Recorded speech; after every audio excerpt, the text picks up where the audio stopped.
আচ্ছা, মাছ আর কচুর কম্বিনেশনটা আপনাদের কেমন লাগে? হ্যাঁ, এই মুখী কচুর কথাই কিন্তু বলছি। আমার না দুর্দান্ত লাগে। সত্যি কথা বলতে কি আমি বলে বোঝাতে পারবো না এই কচু আমার যে কী পরিমাণ ভালো লাগে।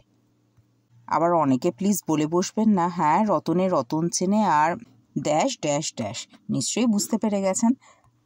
এমনিতেই কচু আর মাছের কম্বিনেশনটা দুর্দান্ত, আর তার সঙ্গে যদি রাঁধুনির গুণ মিলে যায় তাহলে কী হয় বলুন তো? রাঁধুনির কী গুণ সেটা তো নিশ্চয়ই আমি দেখাবো। এনিওয়ে, নমস্কার বন্ধুরা, পিঙ্কির আহারের দরবারের আর একটি নতুন পর্বে আপনাদের সকলকে স্বাগত জানাই। দেরি না করে বরং আজকে কিভাবে এই মুখী কচু দিয়ে মাছের ঝোলটা রান্না করছি, সেটাই দুর্দান্ত স্বাদের মাছের ঝোলটা, সেটাই বরং শেয়ার করি। প্রথমে কড়াইটা গরম করে তার মধ্যে দিয়ে দিলাম, বা কড়াইটা গরম না করেও তার মধ্যে দিয়ে দিলাম পর্যাপ্ত সর্ষের তেল। সর্ষের তেলেই রান্নাটা করবেন। আর তেলটা ভালো করে গরম হয়ে গেছে দেখে নিশ্চয়ই বুঝতে পারছেন। তো তেলটা ভালো করে গরম হয়ে গেলে আমি মাছগুলো যতগুলো ধরে আর কি ততগুলো মাছ দিয়ে দেবো। আমি 3টে মাছ দিয়ে দিচ্ছি। আর হ্যাঁ, এটাতে নুন হলুদ শুধু মাখানো ছিল, আর কিচ্ছু না। তো ভালো করে নুন হলুদ মাখিয়ে রেখে তারপরে আমি মাছগুলোকে অল্প ভেজে নেব। খুব বেশি মাছ ভাজার পক্ষপাতী আমি না, মানে মাছ ভেজে ভেজে একেবারে কড়কড়া করে ফেলার পক্ষপাতী আমি একদম না, কিছুটা ভেজে নেব। আর একটু সাবধানেই উল্টাবো। আমিও যথেষ্ট সাবধানতা অবলম্বন করছিলাম, কিন্তু কি জানেন তো, শেষ রক্ষা আর হলো না। দেখুন মাছটা ভেঙে চুরে গেল, ইনফ্যাক্ট পরেরটা আরও ভেঙে যাবে। তো এটা করতে করতে নিজের অজুহাতে একটা কথা বলে ফেলি। কিছুদিন আগে একজনের মুখে শুনলাম যে মাছ নাকি টাটকা হলে মাছ নাকি ভেঙে যায়। যাই হোক, এর কতটা সত্যি তা আমি জানি না। যদি ঠিক হয়, মানে কথাটা যদি সত্যি হয়, তাহলে ভাববেন যে মাছটা টাটকা ছিল বলেই ভেঙে গেছে, পিঙ্কির এতে কোনো দোষ নেই। আর যদি মনে করে যে না তুমি ভুলভাল কথা বলছো, তাহলে নয়, পিঙ্কিকে একটু মার্জনা করে দেবেন। আচ্ছা, এখানে নতুন রাঁধুনিদের জন্য একটা টিপস দিই।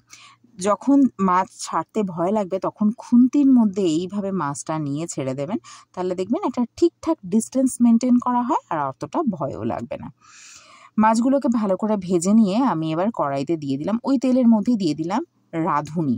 বলছিলাম না রাঁধুনির গুণ, রাঁধুনি আর কাঁচা লঙ্কা ফোড়নে দিয়ে দিলাম। এই কাঁচা লঙ্কাটা কিন্তু একটা কাঁচা লঙ্কায় দিয়েছি যাতে ফ্লেভারটা সুন্দর আসে তাই।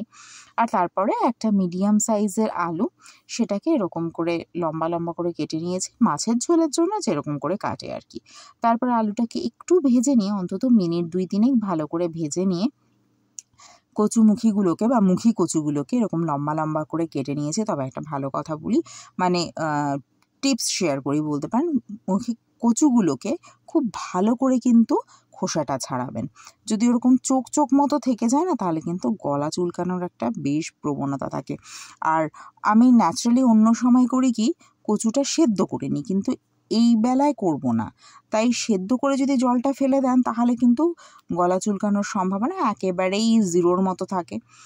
আর যদি সেইটাকে অ্যাভয়েড করতে চান তাহলে কিন্তু খুব ভালো করে এটার খোসা ছাড়াতে হবে, মানে মুখী কচুগুলোর খোসা খুব ভালো করে ছাড়াতে হবে। এবার আপনার বলবেন থাক থাক হয়েছে, এবার তুমি চুপ করো। যাই হোক, অনেকেই কচু খেতে গেলে এটাই ভয় পান যে গলা চুলকোবে, হাত চুলকোবে। কথা বলতে বলতে আমি কিন্তু স্বাদ মতো নুন, 1 চা চামচের মতো হলুদ, আর যেরকম ঝাল খাবেন। হ্যাঁ, আর একটা কথা বলে রাখি, কচুতে ন্যাচারালি আপনারা যেরকম ঝাল খান তার থেকে কিন্তু একটু বেশি পরিমাণে ঝাল দিতেই হয়। তো একটু বেশি করেই আমি লঙ্কা দিয়ে দিয়েছি, মানে আমরা যা খাই তার সেই তুলনায় একটু বেশি লঙ্কা দিয়ে দিয়েছি। দিয়ে খুব ভালো করে মশলার সাথে ভাজা ভাজা করে নিয়ে, বা বেশ কিছু কয়েক মিনিট ভালো করে ভেজে নিয়ে তার মধ্যে আমি পর্যাপ্ত জল দিয়ে দেবো। আর এটা গরম জল দিইনি, আপনারা চাইলে গরম জল অ্যাড করতেই পারেন, কিন্তু আমি গরম জল দিইনি। আর কচুটা যেহেতু সিদ্ধ না, একটু গলতে সময় লাগবে, তাই একটু বেশি করেই জল দিয়ে দিলাম। এতে ভয় পাওয়ার কিচ্ছু নেই। ভাববেন না যে গামছা পরে আমায় ডুব দিতে হবে, না, এরকম ভাবার কিচ্ছু কারণ নেই। মিনিট 4-5 পর আমি কিন্তু ফ্লেমটাকে কম করেই রেখেছিলাম। দেখি আমি কচুর অবস্থানগুলো, হ্যাঁ দেখুন পারফেক্টলি কিন্তু গলে গেছে। আচ্ছা, এই ক্ষেত্রে না একটা ছোট্ট কথা বলি। অনেক সময় এমন হয় যে এই কচুটা খুব সাদা ছিল, যেটা আপনারা দেখেছেন, সেই জন্য কিন্তু খুব ভালো করে গলে গেছে। কিন্তু যে কচুগুলো গলতে চাইবে না সেটাকে কিন্তু একটু সেদ্ধ করে নেবেন। যাই হোক, আমার কিন্তু কচু গলে গেছে, তাই আর দেরি করে লাভ নেই। আমি অন্তত ফ্লেমটাকে বন্ধ করার আগে, মানে আমার রান্না শেষ করার মিনিট 3 আগে মাছগুলোকে দিয়ে দেবো। কারণ মাছগুলো এমনি একটু ভেঙে গেছে, তো তাই আর এগুলোতে ঝোলে দিয়ে খুব বেশি পরিমাণে ফোটানোর কিন্তু কোনো দরকার নেই। আর এই সময় ফ্লেমটাকে একটু হাইয়ের দিকেই রাখবেন।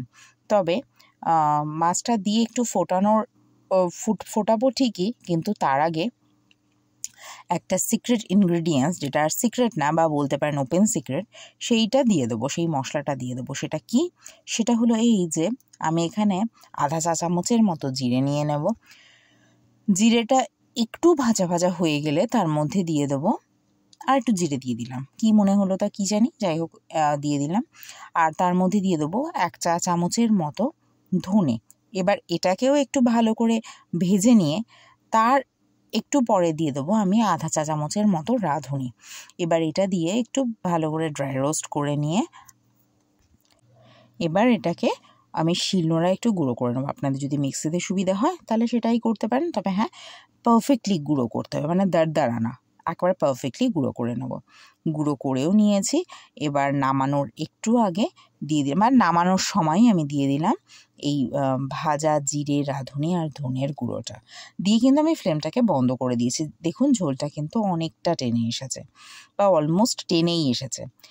এই রান্নার স্বাদ যে কী অনবদ্য হয়, বিশ্বাস করুন, আপনারা আমার উপর বিশ্বাসে একবার করে দেখবেন, অনবদ্য লাগে। আমি স্ট্যান্ডিং টাইমে দিয়ে দিয়েছি, নেমে গেছে আমার আজকের মাছের ঝোল কচু দিয়ে। রান্নাটা কেমন লাগলো অবশ্যই করে কিন্তু জানাবেন, আর যদি ভালো লেগে থাকে তাহলে কিন্তু একটা লাইক করতে ভুলবেন না। আর প্লিজ আমার চ্যানেলটিকে সাবস্ক্রাইব করুন এবং পাশে থাকা বেল আইকনে ক্লিক করুন, যাতে নোটিফিকেশনটা সবার আগে আপনার কাছে পৌঁছায়। আর ফেসবুক থেকে দেখলে একটা ফলো করে দেবেন। ভিডিওটি দেখার জন্য ধন্যবাদ।